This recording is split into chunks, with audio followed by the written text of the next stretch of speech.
Selamat malam semuanya. Update kasus Lisa Mariana versus Ridwan Kamil. Kemarin saya menonton berita infotainment bahwa ada pengacara dari Lisa Mariana yang memberikan klarifikasi mengenai kronologi pertemuan pertama kali antara Lisa Mariana dengan Ridwan Kamil. Dalam klarifikasinya, pengacara Lisa menjelaskan bahwa perkenalan Lisa Mariana dengan Ridwan Kamil itu pada bulan Mei 2021. Kemudian pertama kali menginap di Hotel Windam Palembang itu pada bulan Juni 2021.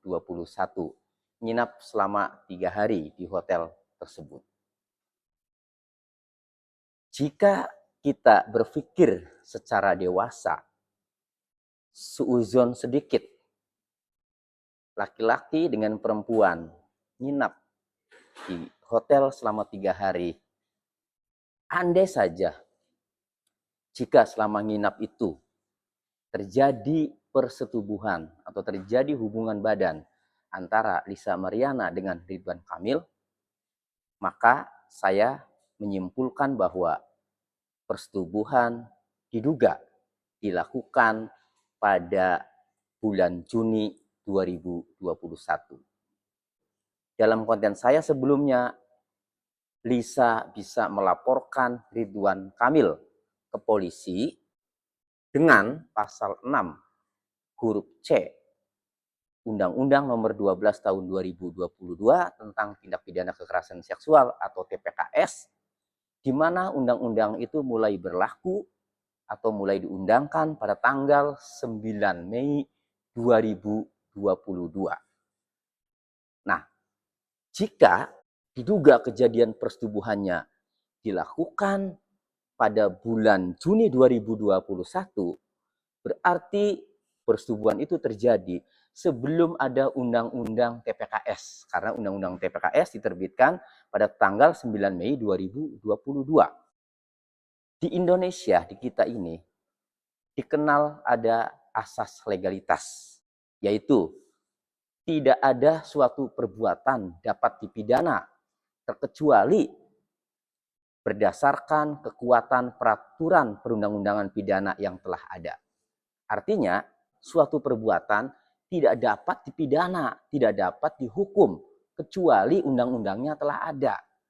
Nah, kalau kejadian persetubuhannya itu 2021, sementara undang-undang baru ada, baru terbit tahun 2022, berarti pada saat kejadian persetubuhan itu belum ada undang-undang TPKS. Jadi kesimpulannya, Ridwan Kamil tidak bisa dilaporkan dengan undang-undang TPKS oleh Lisa Mariana.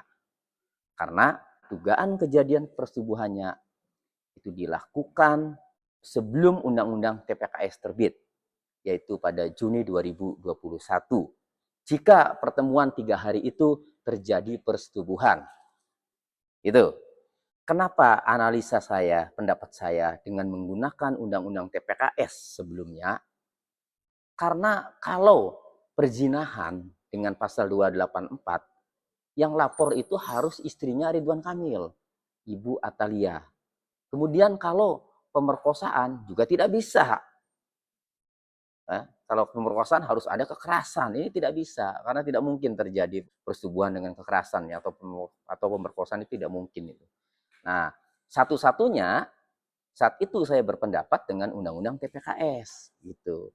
Tapi setelah pengacara Lisa menjelaskan ternyata pertemuan 3 hari di hotel itu pada Juni 2021 sebelum undang-undang TPKS terbit, maka kesimpulannya tidak bisa Ridwan Kamil itu dilaporkan dengan undang-undang TPKS. Lalu bagaimana dengan tes DNA-nya? Apakah masih bisa dilakukan? Sepanjang ada kesepakatan antara Lisa dan Ridwan Kamil untuk melakukan tes DNA, masih bisa dilakukan meskipun tidak melalui laporan polisi, asal sepakat keduanya. Tetapi Kalau salah satu tidak mau, misalnya Ridwan Kamil tidak mau dilakukan tes DNA, karena saya pernah mendengar pernyataan dari kuasa hukum Ridwan Kamil, Ridwan Kamil mau dilakukan tes DNA asal dilakukan secara hukum, diajukan ke DPI Mabes Polri. Nah, kalau dilakukan di Mabes Polri, berarti harus melalui proses hukum, harus melalui laporan pidana. Nah, mengingat dugaan persetubuhan yang dilakukan Ridwan Kamil dengan Lisa itu sebelum Undang-Undang TPKS terbit, berarti pintu masuk laporan pidana untuk melakukan tes DNA itu sudah tertutup. Lisa tidak bisa melaporkan Ridwan Kamil dengan Undang-Undang TPKS, maka tes DNA sulit untuk dilakukan. Demikian, semoga bermanfaat.